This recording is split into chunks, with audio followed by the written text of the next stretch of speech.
श्री शिवाय नमस्तुभ्यम। दोस्तों, पूज्य गुरु जी कहते हैं कि शास्त्रों में अगर कर्ज मुक्ति के लिए कोई सबसे अच्छा दिन बताया गया है तो वो है मंगलवार। अगर आप भी अपने कर्जे से परेशान हैं तो आपने भी कहीं ना कहीं ये बात जरूर सुनी होगी। पूज्य गुरु जी कहते हैं कि मंगलवार का ये उपाय सिर्फ लाखों ही नहीं बल्कि करोड़ों रुपए का कर्ज भी अदा करवा चुका है और ऐसे कई पत्र हम अपनी व्यासपीठ से पढ़कर आप लोगों को बता चुके हैं। इसलिए अगर आपके जीवन में भी कर्जा बहुत अधिक बढ़ गया है, आपको कर्जा चुकाने का कोई रास्ता ही नजर नहीं आ रहा, गुजरते दिनों के साथ हर दिन कर्जा बढ़ता ही जा रहा है, आपके साथ साथ पूरा परिवार परेशान हो रहा है, तो पूज्य गुरु जी ने कहा है कि बस अब आपको परेशान होने की ज़रूरत नहीं है और ना ही कोई गलत कदम उठाने की ज़रूरत है। आप बस मंगलवार के दिन ये छोटा सा और बहुत ही सफल उपाय करिएगा और आप देखेंगे कि कर्जा चुकाने के लिए पैसों की व्यवस्था मेरा बाबा स्वयं ही आपके लिए बनाएगा। तो चलिए जानते हैं इस खास उपाय को, लेकिन उससे पहले एक प्रार्थना, अगर आप चैनल पर नए हैं तो कृपया चैनल को सब्सक्राइब अवश्य कर लें। देखिए, सबसे पहले आप एक बात समझ लीजिए कि इस उपाय में आपको एक दिए की जरूरत पड़ेगी।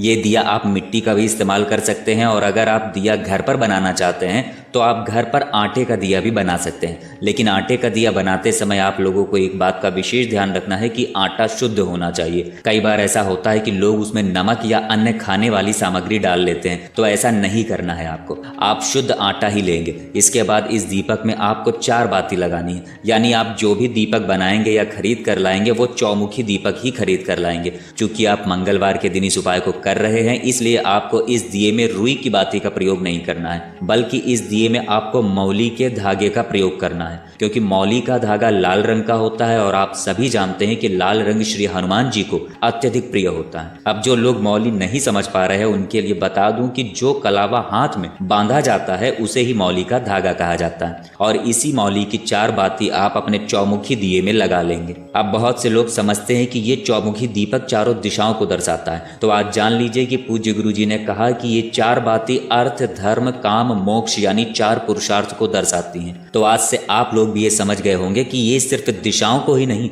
बल्कि पुरुषार्थ को भी दर्शाती हैं। अब चौमुखी दीपक बनाने के बाद आपको एक फूल वाली लौंग भी लेनी है, सिर्फ एक लौंग। अब ये दीपक वाला उपाय आपको रात में ही करना है। रात में 8 से 9, साढ़े 9 बजे के आसपास आपको ये उपाय करना है। देखिए, इस चौमुखी दीपक में आपको चमेली का तेल डालना है। अगर चमेली का तेल नहीं मिल पाता है तो परेशान होने वाली बात नहीं है, फिर आप शुद्ध घी का इस्तेमाल कर सकते हैं। अब ये दीपक लेकर आपको पहुंच जाना है भगवान शिव के अवतार, यानी जिन्हें वरदान मिला है कि वे पूरे कलिकाल में इस पृथ्वी लोक पर ही रहेंगे, राम कथा सुनेंगे और राम रस का पान करेंगे। आप सभी जान ही गए होंगे कि ये दीपक लेकर आपको पहुंच जाना है श्री हनुमान जी के मंदिर। हनुमान जी के मंदिर पहुंचने के बाद सबसे पहले आपको ये दीपक हनुमान जी के सामने रख कर प्रज्वलित कर लेना है, यानी जला लेना है। दीपक जलाने के बाद वहीं हनुमान जी के सामने बैठकर सबसे पहले प्रभु श्री राम के नाम का कम से कम 5 बार या 11 बार स्मरण कर लेना है। देखिए, जब भी आप हनुमान जी का कोई भी पूजा, प्रार्थना, विनय, अनुनय, विनती हनुमान जी से कुछ भी करें तो सबसे पहले 5 या 7 या 11 बार प्रभु श्री राम का नाम अवश्य लिया करें।